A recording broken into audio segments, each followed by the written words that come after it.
The notification chimed at 11:42 p.m. while I sat in my kitchen, nursing a lukewarm coffee and pretending to review construction blueprints. My wife Jessa's message glowed on the screen like a neon sign announcing the end of our marriage. "Even if I don't come home tonight, I don't owe you an explanation." I stared at those words for exactly 30 seconds, watching the cursor blink in the reply field. 12 years of marriage, 2 years of growing suspicion, and 6 months of her working late at the law firm had led to this moment. The funny thing about betrayal is how it arrives not with a bang, but with the soft ping of a text message. I typed back, "Fine." Then I got to work. You see, most people think revenge is about anger. They picture screaming matches, thrown dishes, dramatic confrontations in parking lots. But real revenge, the kind that sticks, the kind that teaches lessons, that's about preparation. And lucky for me, I'd been preparing for this moment longer than I cared to admit. My name is Kai Dornell, and I'm a construction engineer turned building systems manager for a high-rise complex in downtown Boston. That means I understand infrastructure, security protocols, and most importantly, how to make changes to systems that stick. It also means I work nights sometimes, which gave me plenty of time to notice my wife's patterns. Jessa Dornell, legal consultant, 34 years old, beautiful in that sharp-edged way that cuts you if you're not careful. We met in college, married young, and spent over a decade building what I thought was a life together. Turns out she was building something else entirely. I forwarded her number to my spare phone, an old construction site emergency line I kept active. Then I opened my laptop and accessed the building management system. Our condo was in my name, purchased with my construction company profits before Jessa's legal career took off. The mortgage, the utilities, the building access, all mine. She'd moved in as my wife, not as a co-owner. Funny how those details matter when the foundation cracks. First, I changed the electronic lock codes. Our building used smart locks tied to resident accounts, and as the building systems manager, I had administrative access. Jessa's key fob went from active to disabled with 3 clicks. Her backup codes vanished from the system. Her emergency contact status deleted. Next, I updated the building security roster. Jessa Dornell went from resident to do not admit with a note about potential trespassing concerns. I scheduled the change to take effect at midnight, giving me 18 minutes to complete the rest. The alarm system came next. Our condo security was tied to my account, and Jessa's access codes disappeared into digital oblivion. If she somehow got inside, the system would treat her like any other intruder. I worked methodically, the way I approached any construction project. Foundation first, then structure, then finishing touches. By 11:58 p.m., I'd rebuilt our domestic infrastructure with Jessa on the outside looking in. At midnight exactly, I heard the electronic locks cycle through their nightly reset. The soft beep echoed through my apartment like a period at the end of a very long sentence. Then I started packing. Jessa owned a lot of clothes, designer suits for court appearances, casual wear that cost more than most people's rent, shoes arranged like a small army in our walk-in closet. I folded everything neatly, the way she'd taught me years ago when we first moved in together. Respect for her belongings even now. I'm not a monster. But I am thorough. Her jewelry went into a separate case, each piece wrapped in tissue paper. Her books, mostly legal texts and self-help guides about maximizing your potential, got their own box. Personal items, electronics, that expensive coffee machine she insisted we needed, her collection of wine glasses from various work events. Everything that was clearly hers, sorted and packed with the efficiency of a man who'd spent years organizing job sites. I found things too. Things that confirmed what I'd suspected for months. A receipt from a restaurant I'd never been to, dated last Tuesday when she claimed to be working late. Hotel key cards tucked behind credit cards in her wallet. A business card for a spa in Newton with RV, thanks for a wonderful afternoon, written on the back in handwriting that wasn't hers. RV Rory Velden, senior partner at her firm, married, 2 kids, the kind of man who wore expensive suits and treated junior associates like personal assistants. I'd met him at office parties, watched him hover near my wife with the predatory patience of a man accustomed to getting what he wanted. Well, he'd gotten her. Now, let's see how much he wanted to keep her. I photographed everything before packing it away. Evidence, timestamps, documentation. In construction, you learn that the work you can't see is just as important as what's visible. The same principle applies to revenge. By 3 a.m., 27 boxes sat stacked in our living room, each labeled with Jessa's name and a contents list, her entire presence in our home reduced to cardboard and packing tape. I felt oddly satisfied, like completing a difficult blueprint ahead of schedule. I made myself another coffee and settled in to wait. The building's intercom system chimed at 8:10 a.m. I was ready. Hello? The voice belonged to Benny Kowalski, our day shift doorman. Good guy, former construction worker who understood the value of following protocols. Morning, Benny. This is Kai Dornell in 847. You're about to get a visit from a woman claiming to live here. Jessa Dornell. She's on the do not admit list as of midnight last night. Got it, Mr. Dornell. Want me to call if she shows up? She'll show up. Just follow protocol. No entry, no exceptions. 8 minutes later, my phone rang. Jessa's number, right on schedule. I answered with my spare phone, the one that now received her forwarded calls, but instead of speaking, I handed it to Rory Velden. See, I'd invited Rory over at 7 a.m., told him there was an emergency with Jessa, that she needed him to come to the apartment immediately. Amazing how quickly a man will respond when he thinks his secret is in danger. He'd arrived expecting to find Jessa in crisis. Instead, he found me making breakfast, and 27 boxes of her belongings stacked like a wall between our kitchen and living room. What the hell is this? He'd demanded. This, I'd said, gesturing at the boxes, is my wife's new reality. And this, I added, holding up the ringing phone, is your chance to explain it to her. Rory took the phone with the expression of a man who just realized he was standing in quicksand. Jessa? His voice cracked slightly. I'm at your apartment. Well, Kai's apartment. There's been a situation. I couldn't hear her response, but I could see Rory's face growing paler by the second. He kept glancing at me, then at the boxes, then back at the phone like he was watching a tennis match played with grenades. No, I can't explain why I'm here. Kai called me. He said, yes, he knows. About us. About everything. The conversation lasted 6 minutes. When Rory handed the phone back, his hands were shaking slightly. She wants to talk to you, he said. I'm sure she does. I took the phone and immediately hung up. Rory stared at me. I can't just what? Lock my wife out of my apartment after she announced she wasn't coming home? Cancel access for someone who clearly doesn't want to be here? I sipped my coffee. Actually, Rory, I can do exactly that. The question is, what are you going to do about it? He left without answering. Smart man. My phone, the forwarded line, rang 7 more times in the next hour. I let each call go to voicemail.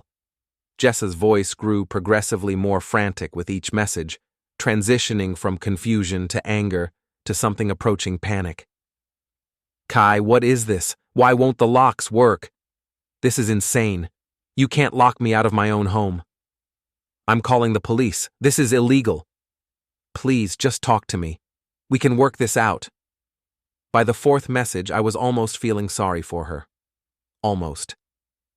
At 10:15, Benny called again. Mr. Dornell, she's back. Brought some friends this time. A woman and a man in an expensive suit. They're demanding entry, saying she lives here. The woman's probably Lizzie Crane, Jessa's best friend. The man might be a lawyer. Doesn't matter. Protocol stands. No entry. They're threatening to call the police. Let them. I've got documentation. 20 minutes later, 2 Boston PD officers stood in my living room, looking at the boxes and listening to my explanation. I'd prepared for this moment too. Here's her text from last night, I said, showing them my phone. Timestamp shows 11:42 p.m. She clearly stated she wouldn't be coming home and didn't owe me an explanation. Here's my response accepting that arrangement. The older officer, a woman with tired eyes and the demeanor of someone who'd seen too many domestic disputes, nodded slowly. And these boxes? Her belongings. I've packed them carefully, documented the contents, and I'm prepared to release them to her at a mutually agreed upon time and location. She claims this is her residence. I handed over the mortgage documents, utility bills, and building lease agreement. Everything's in my name. She moved in after we married, but she's not on the lease, the mortgage, or the building registration. Legally, she's been a guest. The younger officer looked uncomfortable. Sir, even if that's true, you can't just lock someone out without notice. I didn't lock her out. She announced she wasn't coming home. I simply accepted her decision and secured my property accordingly. I showed them the timestamp on the lock code changes. All modifications were made after she'd already declared her intention not to return. The older officer studied the documents. This is a civil matter. We can't force entry for someone who's not on the lease, especially given the text message. Ma'am, she said into her radio, you'll need to pursue this through the courts.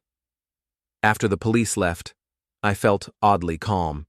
The foundation of my revenge was solid, built on legal bedrock and documented evidence.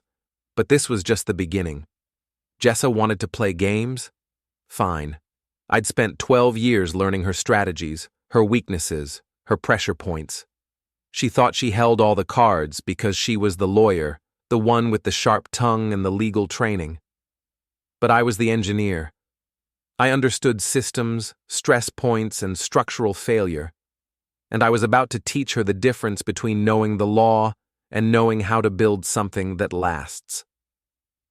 The real battle began at noon when I systematically dismantled Jessa's digital life.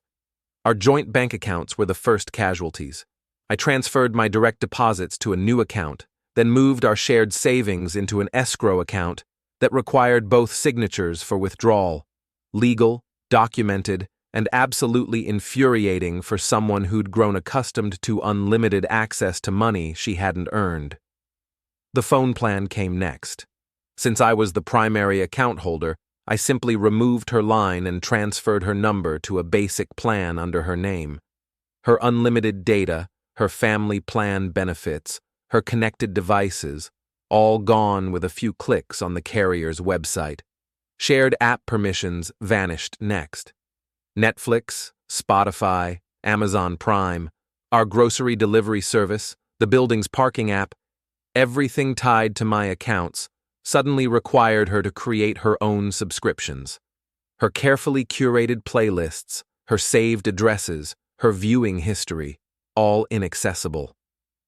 Cloud storage was particularly satisfying. Our shared Google account had been syncing her calendar, contacts, and photos for years. I changed the password and removed her device access, watching in real time as her phone lost connection to everything she'd stored online. Her work calendar went blank. Her personal contacts disappeared. Years of photos, including some I suspected she'd rather keep private, became inaccessible. I documented every change with screenshots and timestamps. In construction, you learn that the best defense against complaints is thorough documentation of your work process. My phone buzzed with a call from an unknown number, Jessa, using someone else's phone.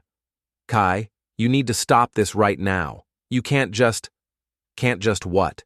Manage my own accounts? Secure my own property? Exercise my legal rights as the primary account holder? My voice stayed level, professional. I'm not doing anything to you, Jessa. I'm simply organizing my own affairs. This is financial abuse.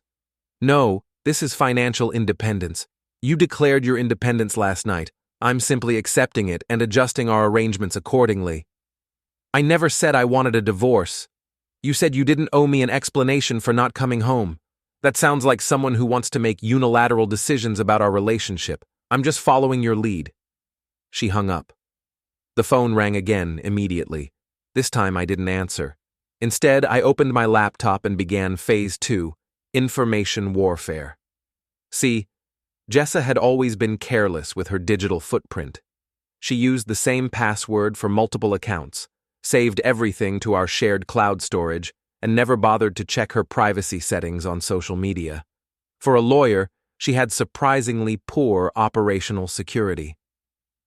I didn't hack anything. That would be illegal and unnecessary. I simply used information she'd voluntarily shared or stored on devices we owned together. Her work laptop, for instance. Technically a company device, but she'd used our home Wi-Fi for years and saved passwords to our shared browser. I found her email login credentials in the browser's password manager, along with access to her social media accounts, her dating app profiles, yes, plural, and her private messaging accounts. The dating profiles were particularly illuminating. 3 different apps, all active within the last 6 months. Her profile descriptions painted her as recently separated and exploring new connections. The messages told a different story entirely. Conversations with Rory going back 8 months. Plans for weekend trips I'd never heard about. Photos taken in our apartment while I was traveling for work. Screenshots of our joint bank account balances with comments about what she could afford once she made her move. But the most damaging evidence was simpler: location data. Jessa's phone had been sharing its location with our family account for years. A quick review of the data showed a pattern of lies that would make a prosecutor weep with joy. Every late night at the office had actually been spent at Rory's house in Newton. Every work conference corresponded with trips to hotels where Rory had been registered as a guest. I compiled everything into a comprehensive timeline, complete with screenshots, location logs, and message records. Then, I saved it all to a secure drive and began planning my counterattack. Jessa's first strike came at 2 p.m. via social media. She'd posted a carefully worded message to Facebook, painting herself as the victim of an unstable husband who'd locked her out without warning. The post was a masterpiece of manipulation, designed to generate sympathy and position me as the aggressor. Going through a difficult time right now. Sometimes you discover that the person you trusted most is capable of cruelty you never imagined. Feeling grateful for friends who remind me that I deserve better. Stay strong. Chapter New Beginnings. Within an hour, the post had dozens of sympathetic comments from mutual friends, colleagues, and family members. People I'd known for years were expressing shock at my behavior and offering Jessa support during her ordeal. Lizzie Crane, Jessa's best friend and chief enabler, had shared the post with her own commentary. Some men can't handle a strong, independent woman. Jessa deserves so much better than this emotional abuse. I let them build momentum for exactly 2 hours. Then I responded, not with anger or defensiveness, but with evidence. I created a simple blog post titled, "The Truth About Independence," and filled it with carefully selected screenshots and timeline data. Jessa's text declaring she didn't owe me an explanation. Location data showing her real whereabouts during her claimed work events. Screenshots of her dating profiles describing herself as separated months before our actual separation. I didn't mention Rory by name or include anything that could be considered private communication. Just facts, timestamps, and her own words contradicting her public narrative. Then, I shared the link in the comments of her Facebook post. Since we're discussing independence and truth, I thought our friends might appreciate some additional context. Timeline and documentation available here. The response was immediate and devastating. Comments began disappearing from Jessa's post as people read my documentation and realized they'd been manipulated. New comments appeared questioning her version of events. Friends who'd offered support suddenly went quiet. Lizzie tried to defend her, posting angry responses about revenge tactics and violation of privacy. But the evidence spoke for itself, and mutual friends began choosing sides based on facts rather than emotions. My phone rang. Unknown number again. "You bastard!" Jessa's voice shook with rage. "How dare you humiliate me like this?" "I didn't humiliate you. I simply provided context for your public statements. You chose to make our private business public. I just made sure the public had accurate information. Those are private messages. Those are your own social media posts and location data you willingly shared with our family account. Nothing private about them. Take it down. Now." "No." The line went quiet for a moment. When she spoke again, her voice had shifted to the cold, calculated tone she used in court. "You're going to regret this, Kai. I'm a lawyer. I know how to destroy someone's life legally and completely." "I'm sure you do. But I'm an engineer, and I know how to build something that can't be torn down. We'll see which skill set serves us better." She hung up. Within an hour, I received an email from a law firm I didn't recognize. Not Jessa's firm. She was smart enough to avoid that obvious conflict of interest. But clearly, someone she'd contacted for a consultation. The email was a cease and desist letter demanding I remove the blog post, return Jessa's belongings immediately, and restore her access to our shared accounts. It threatened legal action for harassment, defamation, and intentional infliction of emotional distress. I forwarded the email to my own attorney, a construction lawyer I'd worked with for years, who understood both civil litigation and property rights. His response came back within 2 hours. "Kai, this is amateur hour intimidation. Everything you've done is legal, documented, and defensible. Don't change anything. If they want to play lawyer games, we'll play lawyer games, but they're starting from a losing position."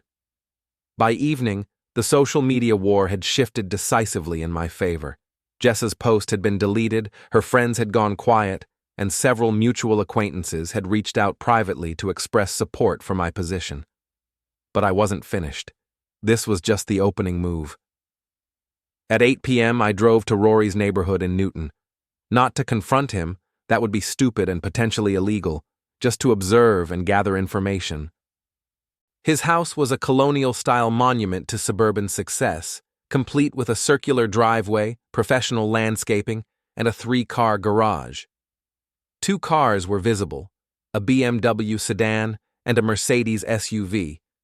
Family man accessories included a basketball hoop, children's bikes, and a minivan that probably belonged to his wife.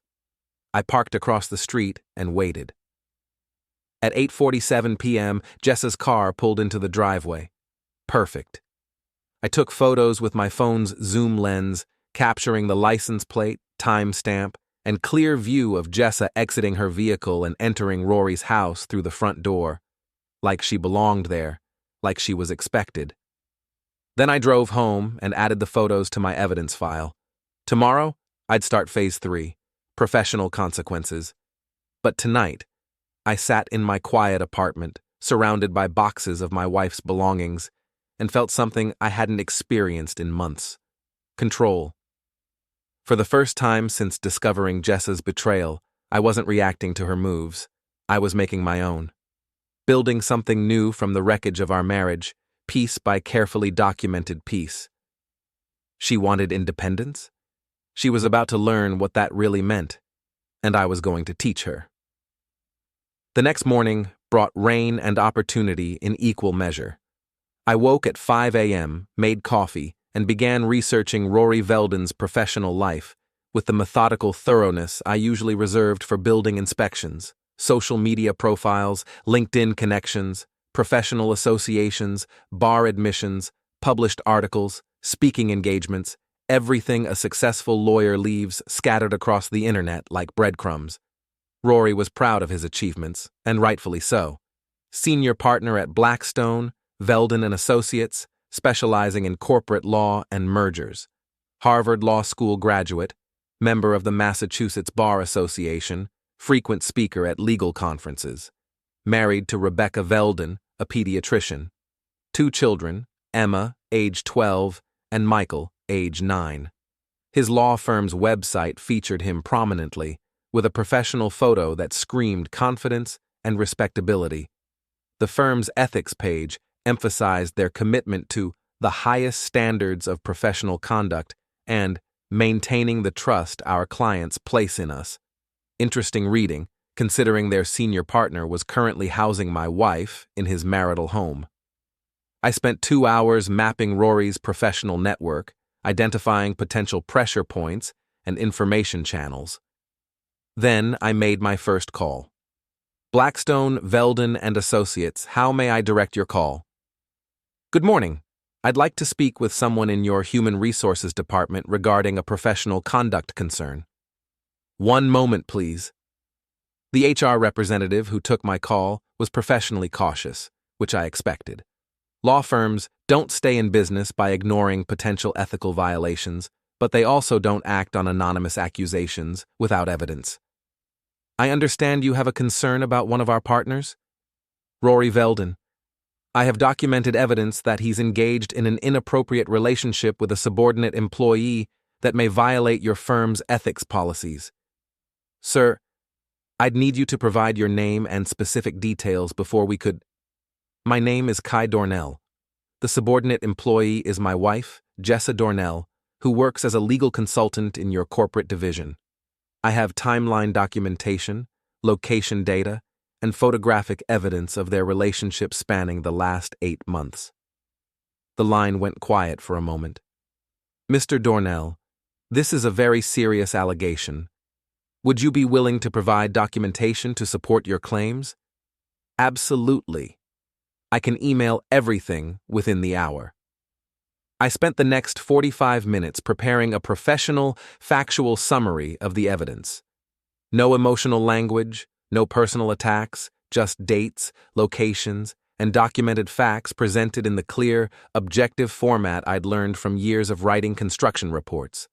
The email included timeline of Jessa's claimed work events versus her actual location data, screenshots of her dating profiles listing herself as separated while still married, photos of her entering Rory's residence, documentation of their travel patterns, matching hotel reservations. I sent it to the HR department with a cover letter emphasizing my concern for the firm's professional reputation and my willingness to cooperate with any internal investigation.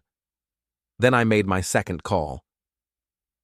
Newton Family Medical Practice, Dr. Rebecca Veldon's office. This one was trickier.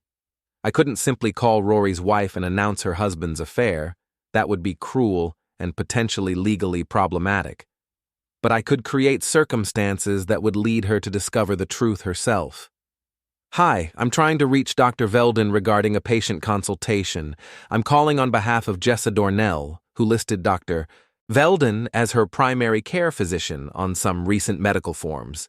I'm sorry, but Dr. Veldon doesn't have a patient by that name in our system. That's strange.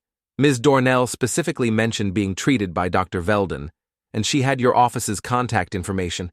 Could there be a scheduling mix-up? She mentioned having several appointments over the last few months. Let me check our records again. No, sir. We definitely don't have a Jessa Dornell in our patient database. Perhaps she was thinking of a different practice? She seemed very certain. She even mentioned meeting Dr. Veldon's husband, Rory, during one of her visits. Said they had a lot in common. Another pause. Longer this time. Sir, Dr. Veldon's husband doesn't typically interact with our patients, and I'm quite certain we've never treated anyone by that name. Well, that is odd. I'll have to ask Ms. Dornell where she got confused. Thank you for checking. I hung up, confident that Dr. Rebecca Veldon would be having an interesting conversation with her husband that evening. My phone buzzed with a text from an unknown number. We need to talk. Meet me at Starbucks on Newberry Street at 2 p.m. Come alone. Jessa. I replied, no. The response came immediately. This isn't a request. If you don't show up, I'm filing harassment charges. File whatever you want. I'll be sure to include your threatening messages in my documentation. No response. At 1:30 p.m., my attorney called. Kai, I've reviewed the cease and desist letter you forwarded. It's mostly bluster, but there's something you should know. The firm that sent it specializes in high-conflict divorce cases. Your wife isn't just looking for reconciliation, she's preparing for war. What kind of war? The expensive kind. They're probably advising her to establish a pattern of harassment and emotional abuse to improve her position in divorce proceedings. Every interaction you have with her from now on could be used against you. Understood. What do you recommend? Document everything. Communicate only in writing, and don't give them ammunition. Also, you might want to consider filing first. Massachusetts is a no-fault state, but the person who files gets to control the initial narrative. After hanging up, I spent an hour researching divorce attorneys. Not because I wanted to end my marriage. I wanted to end it strategically on my terms, with maximum consequences for the people who'd betrayed me. At 3 p.m., Jessa called from yet another unknown number. You didn't show up. I told you I wouldn't. Kai, this has gone far enough. We need to talk like adults. Adults don't sneak around for 8 months, lie about their whereabouts, and announce they're not coming home via text message. I made a mistake, okay? I got confused. I made some bad choices, but we can work through this. No, we can't. Why are you being so stubborn? Don't you want to save our marriage? I almost laughed. Jessa, you've been planning to leave me for months. Your dating profiles, your messages with Rory, your location data, it's all documented. You didn't make a mistake. You made a calculated decision. I'm simply responding to that decision with my own calculations. What do you want from me? Nothing? I want nothing from you. That's the point. This isn't like you. You're not this cold. You're right. The old me would have begged, pleaded, tried to win you back. The old me would have accepted blame for your choices and worked desperately to fix something I didn't break. But the old me didn't know what you were really capable of. And what am I capable of? We're about to find out. I hung up and immediately called my attorney back. I want to file for divorce. Tomorrow, if possible. What changed? She's trying to manipulate me into a reconciliation so she can control the narrative. I'd rather control it myself. Smart. I'll prepare the paperwork tonight. What grounds? Irretrievable breakdown. And I want to include the adultery documentation as supporting evidence. That's not necessary in Massachusetts, but it could be useful for property division arguments. I'll include it. One more thing. I want to request exclusive use of the marital home pending final settlement. Based on what? The mortgage and lease are in my name. I've been the primary income source, and I have documentation that she voluntarily abandoned the residence. Her text message about not coming home? Exactly. I like it. Aggressive but defensible. That evening, I drove past Rory's house again. Jessa's car was there, parked in the same spot as the night before, but this time there was a second vehicle I hadn't seen before, a Honda Pilot with a Newton Youth Soccer bumper sticker. Dr. Rebecca Veldon was home. I parked across the street and waited. At 7:23 p.m., the front door opened and Jessa emerged, moving quickly toward her car. Even from a distance, I could see she was upset. She fumbled with her keys, dropped them, picked them up, and finally managed to start the engine. As she backed out of the driveway, the front door opened again. Rory appeared, still in his work clothes but disheveled. He stood in the doorway for a moment, looking like a man who'd just received very bad news. Then Rebecca appeared beside him. Even from across the street, I could see her body language, arms crossed, posture rigid, face turned away from her husband. They exchanged words. I couldn't hear what they said, but the tone was clear enough. Rebecca went back inside. Rory remained in the doorway for another minute, then closed the door.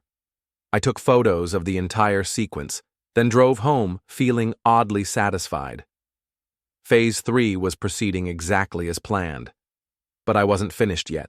Tomorrow would bring new challenges, new opportunities, and new pressure points to exploit. Jessa wanted a war? Fine. But she was about to learn that engineers don't just build things, We also know exactly how to tear them down. The divorce papers were filed at 9 a.m. sharp, delivered to Jessa's temporary address, which, according to my research, was now a hotel near her office. Apparently, her stay at Rory's house had been shorter than expected. My attorney had crafted the filing with surgical precision: irretrievable breakdown of marriage, request for exclusive use of marital residence, and a detailed appendix documenting Jessa's adultery and voluntary abandonment. Nothing vindictive or emotional, just facts presented in the cold, methodical language of legal procedure. The real masterpiece was the property division request. Since I'd purchased our condo before marriage with money from my construction business, and since the mortgage and all improvements had been funded entirely by my income, we were requesting that it be classified as separate property with minimal marital interest. Translation: Jessa would get almost nothing. I was reviewing the filing when my phone rang. Marv Ortiz, my old college roommate and current private investigator, calling with an update on the background research I'd commissioned. "Kai, you're going to love this. Your wife's boyfriend has problems." "What kind of problems?" "The expensive kind. Rory Veldon is leveraged to his eyeballs. Big mortgage, private school tuition for 2 kids, country club membership, luxury cars, all financed. His law firm partnership looks impressive from the outside, but the profit distributions aren't what you'd expect for someone with his lifestyle." "Meaning?" "Meaning he's living paycheck to paycheck like everyone else, just with bigger numbers. A scandal that damages his partnership position would be financially catastrophic." "Interesting. What about his wife?" "Dr. Rebecca Veldon is a different story. She comes from money, old Boston family, trust fund, inherited property. She's actually the one financing their lifestyle. If she divorces him, he's broke. And yesterday I may have accidentally informed her that her husband knows my wife quite well." Marv laughed. "You didn't." "I did. Mentioned that Jessa had been treated by Dr. Veldon and had met her husband during office visits. That's beautiful, subtle, plausible, and absolutely devastating if she puts the pieces together." "Any word on whether she has?"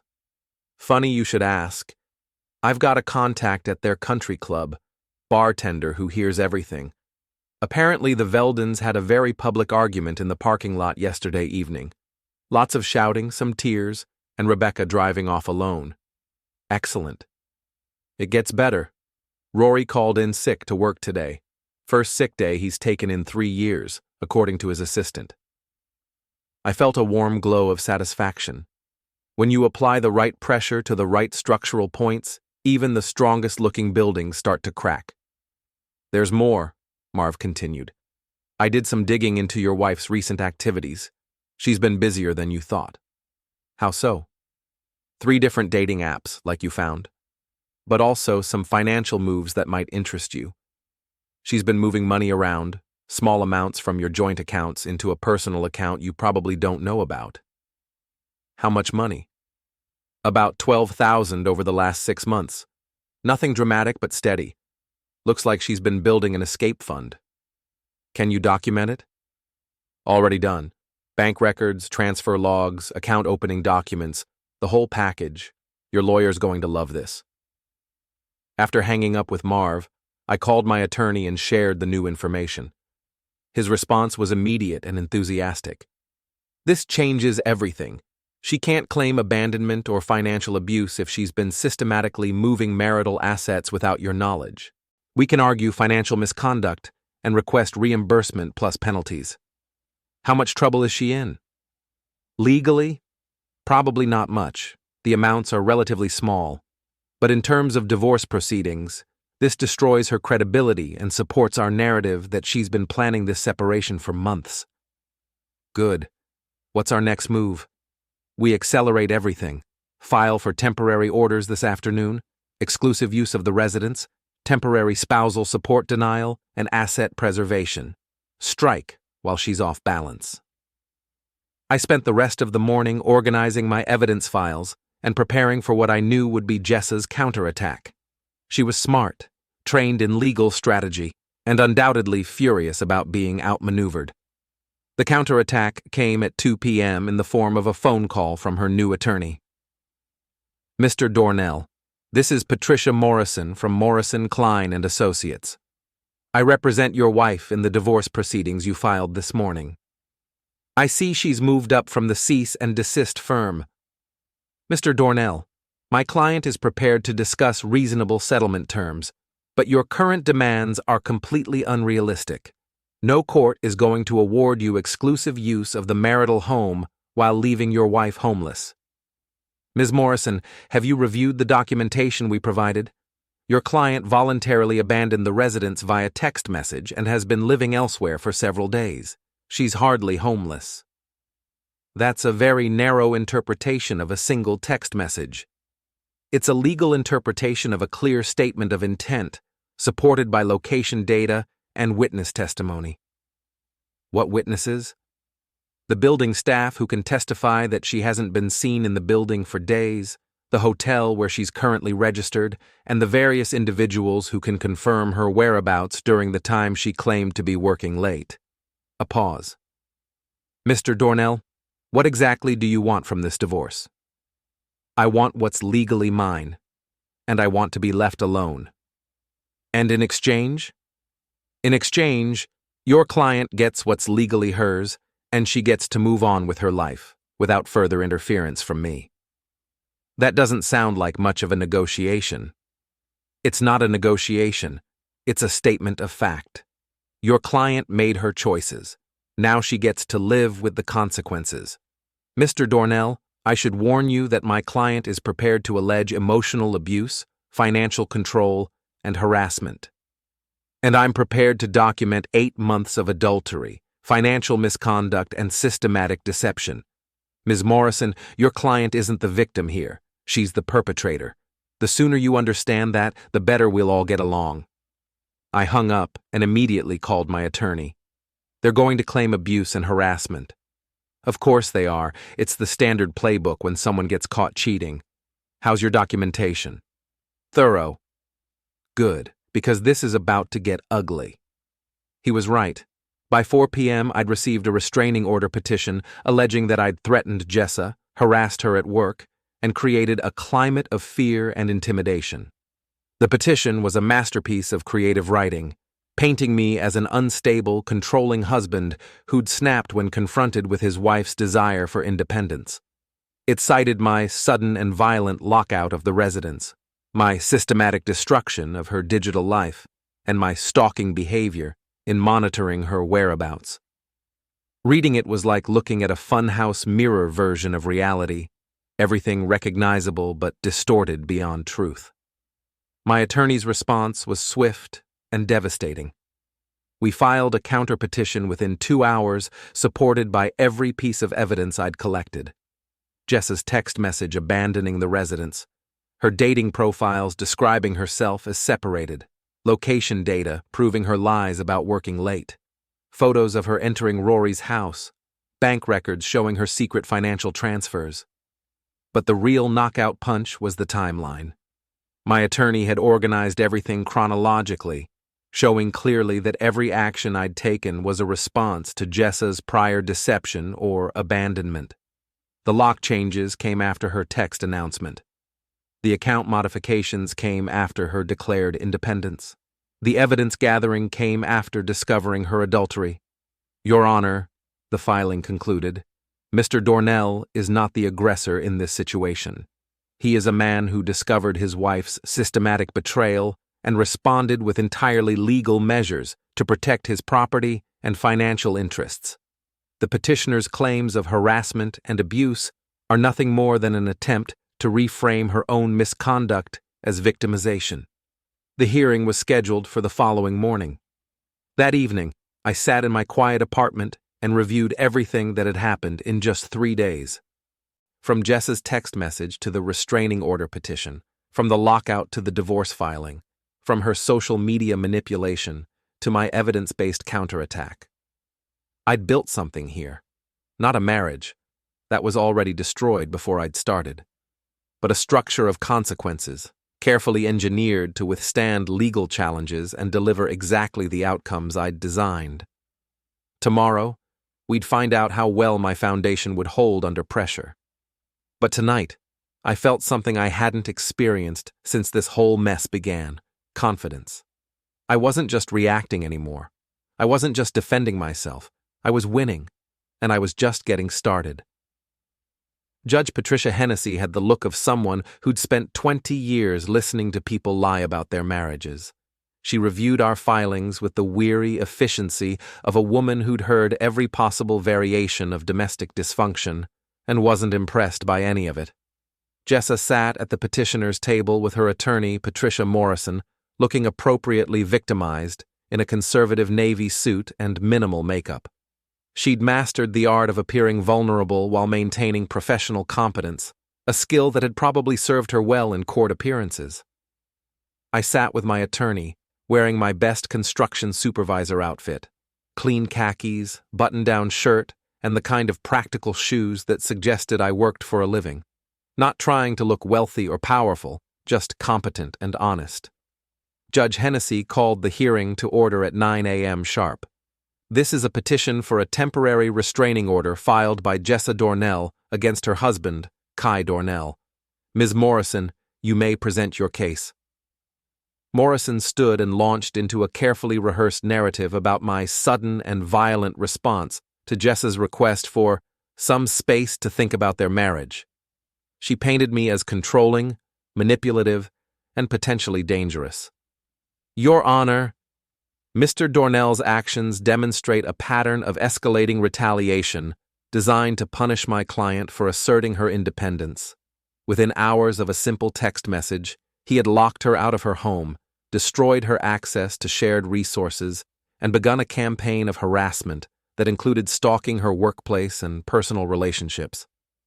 Morrison presented the lockout as evidence of my instability, the account changes as financial abuse, and my evidence gathering as harassment. She emphasized Jessa's fear for her safety and her need for court protection from my increasingly erratic behavior. It was a solid performance, hitting all the standard notes of domestic abuse allegations. If I hadn't known the real story, I might have been convinced myself. Judge Hennessy listened without expression, occasionally making notes. Ms. Morrison, does your client have any evidence of direct threats or physical violence? Not physical violence, Your Honor, but the pattern of behavior clearly indicates escalating control and intimidation. I see. And where is your client currently residing? She's been staying in temporary accommodations since being locked out of the marital home. What kind of temporary accommodations? Morrison hesitated. A hotel, Your Honor. For how long? Since the incident 3 days ago. And before the alleged lockout, where was your client on the evening in question? Another hesitation. She was working late at her office. Judge Hennessy made another note. Mr. Brennan, you may present your response. My attorney stood and immediately went on the offensive. Your Honor, this petition is a transparent attempt to reframe adultery as victimization. Ms. Dornell was not locked out of her home. She voluntarily abandoned it via text message, and my client simply accepted her decision. He handed the judge copies of Jessa's text message, highlighted and enlarged for maximum impact. Even if I don't come home tonight, I don't owe you an explanation. This is not a woman asking for space, Your Honor. This is a woman announcing her independence and rejecting any accountability to her spouse. Brennan then methodically destroyed Morrison's narrative with documentation. The timeline showing that all my actions came after Jessa's abandonment announcement. The location data proving she'd been lying about working late for months.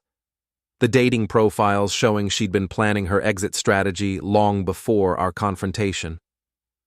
Your Honor, Mr. Dornell discovered that his wife had been conducting an affair for 8 months, systematically lying about her whereabouts, secretly moving marital assets, and preparing for separation without his knowledge.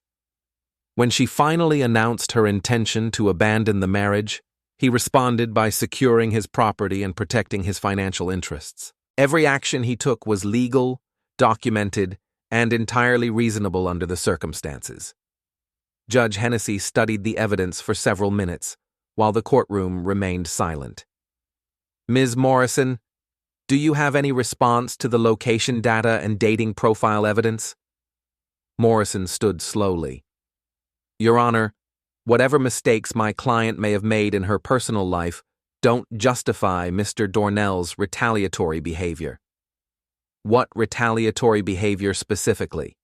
Changing the locks on his own property after being told his wife wouldn't be returning? Securing accounts that were in his name after she declared independence? Documenting evidence of adultery after discovering it? The systematic destruction of her digital life, Your Honor.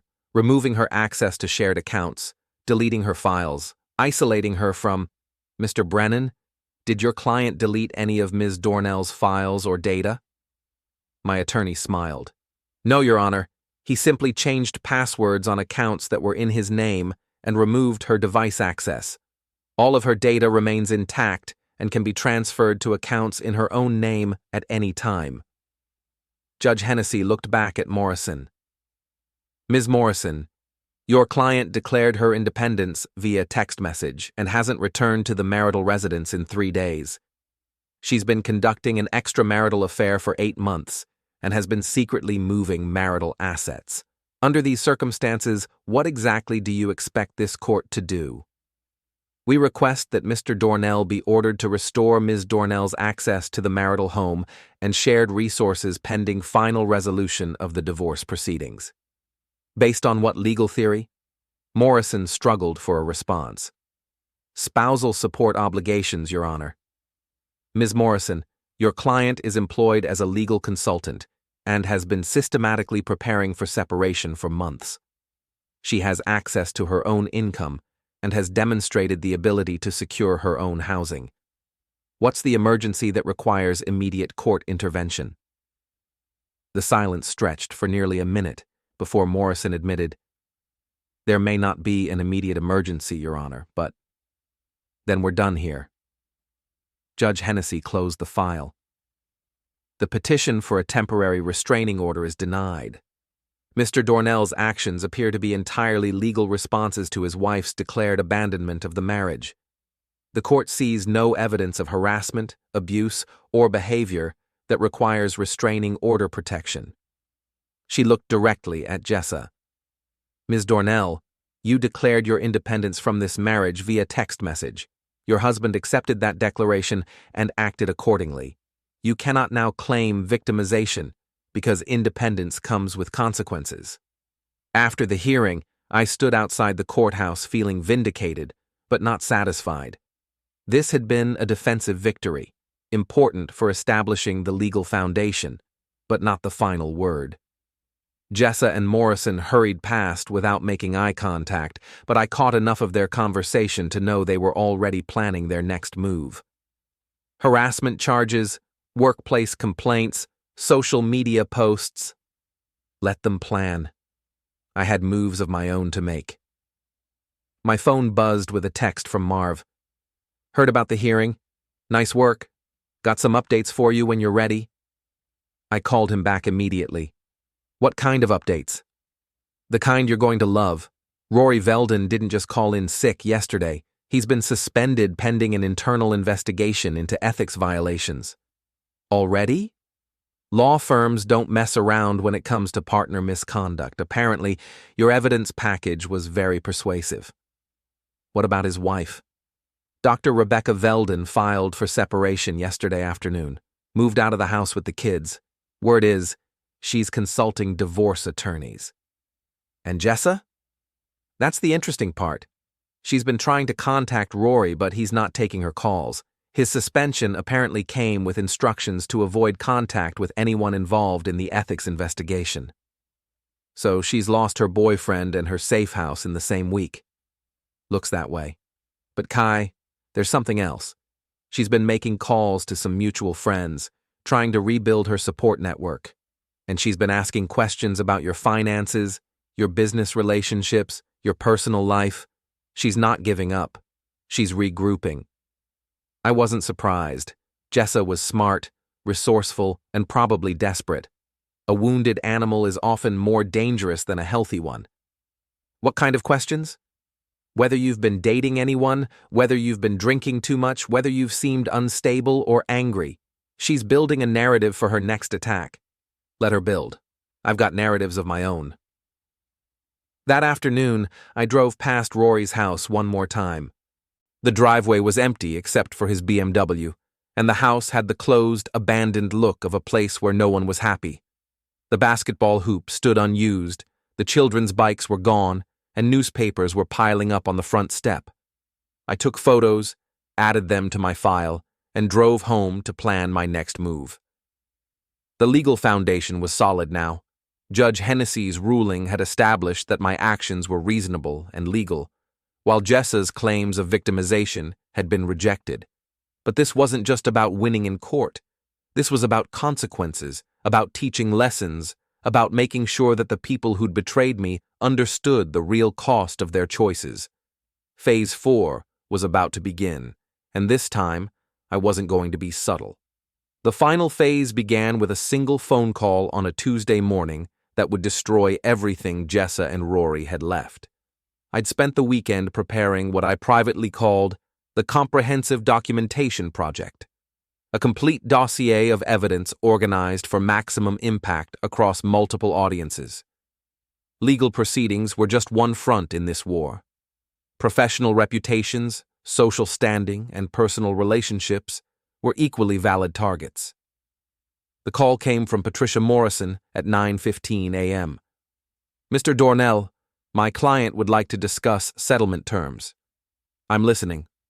"She's prepared to accept a simplified property division in exchange for your agreement to certain confidentiality provisions." "What kind of confidentiality provisions?" "An agreement that neither party will discuss the details of the marriage or divorce proceedings with third parties, including on social media or in professional contexts." I almost laughed. She wants me to stop telling the truth about her affair. She wants both parties to move forward with dignity. "Ms. Morrison, your client spent 8 months lying to me, stealing marital assets, and planning her exit strategy. Then she tried to frame me as an abuser when I discovered her deception. Now she wants dignity?" "Mr. Dornell, continued hostilities serve no one's interests." "They serve my interests perfectly. Your client wanted independence. I'm showing her what independence actually costs."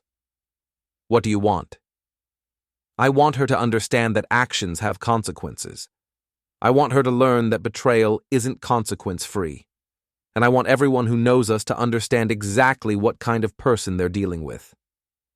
That sounds like revenge, not justice. "Ms. Morrison, justice is what happens in courtrooms. This is education." I hung up and immediately called Marv. "Time for the nuclear option." "About time. What do you need?" "I want you to compile everything we have into a single, comprehensive document. Timeline, evidence, documentation, photos, everything. Make it professional, factual, and absolutely devastating." "What's the target audience?" "Everyone.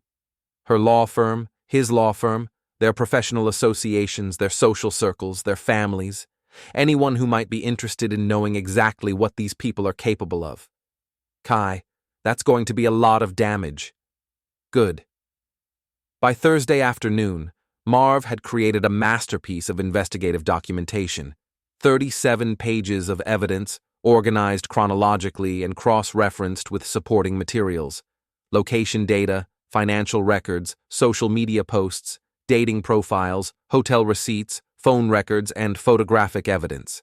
The document told a story that was impossible to deny or explain away.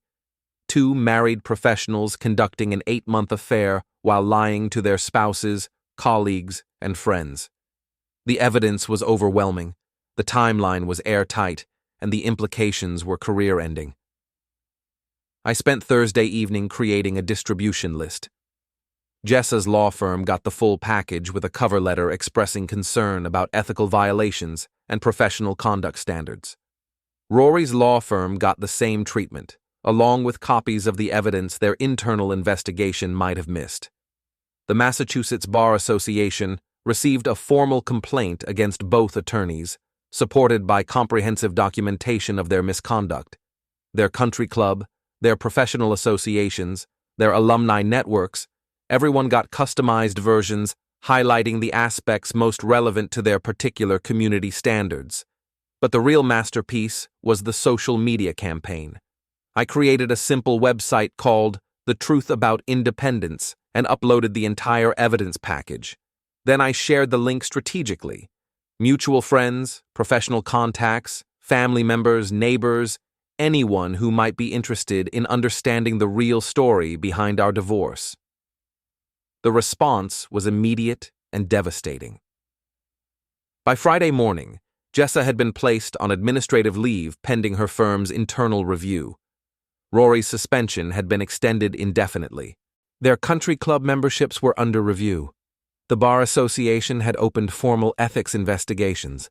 More importantly, their social support networks had collapsed entirely. Mutual friends who'd initially sympathized with Jessa's claims of abuse were now distancing themselves from both parties. Professional colleagues were avoiding association with the scandal. Family members were choosing sides based on evidence rather than loyalty. My phone started ringing Friday afternoon with calls from people wanting to express support, share gossip, or distance themselves from the mess. I let most calls go to voicemail, but I took one from Lizzie Crane. "Kai, what you're doing is cruel and unnecessary. What I'm doing is telling the truth. You're destroying people's lives over a marriage that was already over. Lizzie, you knew about the affair. You helped Jessa lie to me for months. You participated in the deception and supported her manipulation. Now, you want to lecture me about cruelty? She made mistakes, but she doesn't deserve this. She deserves exactly this. She chose to betray her marriage, lie to her husband, and attempt to frame me as an abuser when she got caught. These are the consequences of those choices. What do you want from her? Nothing. I want nothing from her. That's what she never understood. Then why are you doing this? Because some lessons can only be learned the hard way." Saturday morning brought the call I'd been expecting. "Kai, this is Jessa. Please, you have to stop this." Her voice was different now, smaller, defeated. The confident, manipulative tone was gone, replaced by something approaching desperation. "Stop what?" "You know what. The website, the documents, the professional complaints. You're destroying everything." "I'm not destroying anything. I'm just making sure everyone has access to the same information I have. I've lost my job. Rory's lost his partnership. His wife won't let him see his children. Our careers are over. Jessa, you lost your job because you violated professional ethics standards. Rory lost his partnership because he conducted an affair with a subordinate. His wife won't let him see his children because she discovered he's been lying to her for 8 months. I didn't cause any of those consequences. I just documented the behavior that led to them. Please, I'm begging you. I'll give you whatever you want in the divorce. You can have everything. Just stop. I don't want anything from you." "Then what do you want?" "I want you to understand something that you've never understood before." "What?" "Actions have consequences, betrayal has costs, and some damage can't be undone. Kai, please." I hung up. Sunday evening, I sat in my quiet apartment and reflected on everything that had happened since that text message 8 days ago. Jessa's declaration of independence had triggered a chain of consequences that had destroyed her career, her relationship, her social standing, and her future prospects. Rory had lost his partnership, his marriage, his children, and his professional reputation. Their friends had learned valuable lessons about the costs of supporting deception. And I had learned something important about myself. I was capable of far more than I'd ever imagined. My phone buzzed with one final text from Jessa. "I hope you're satisfied." I typed back, "I am." Then I deleted her number, finished my coffee, and started planning my new life. The apartment was quiet now, free from the tension and deception that had poisoned it for months. The boxes of Jessa's belongings sat in storage, waiting for her to arrange pickup. The divorce papers would be finalized within weeks, leaving me with the property, the assets, and the satisfaction of a job well done. I'd built something here, not just a successful revenge campaign, but a complete restructuring of my life's foundation. The old structure, built on trust, compromise, and shared responsibility, had been demolished when I discovered its fundamental flaws. The new structure was different, stronger, built entirely on my own terms, with materials I could trust and blueprints I controlled completely. Some people might call what I'd done excessive. Others might argue that I'd gone too far, that the punishment exceeded the crime. But those people had never experienced the particular kind of betrayal that comes from discovering that the person you trusted most in the world had been systematically lying to you while planning your destruction. They'd never felt the cold realization that every "I love you" had been a performance, every shared moment a deception, every future plan a manipulation. They'd never learned that the life they thought they were building was actually being demolished from the inside by the person they trusted to help construct it. Jessa had wanted independence. She'd gotten exactly what she asked for. And I'd gotten something better. The knowledge that I was capable of protecting myself, defending my interests, and ensuring that betrayal came with appropriate costs. The apartment was mine now,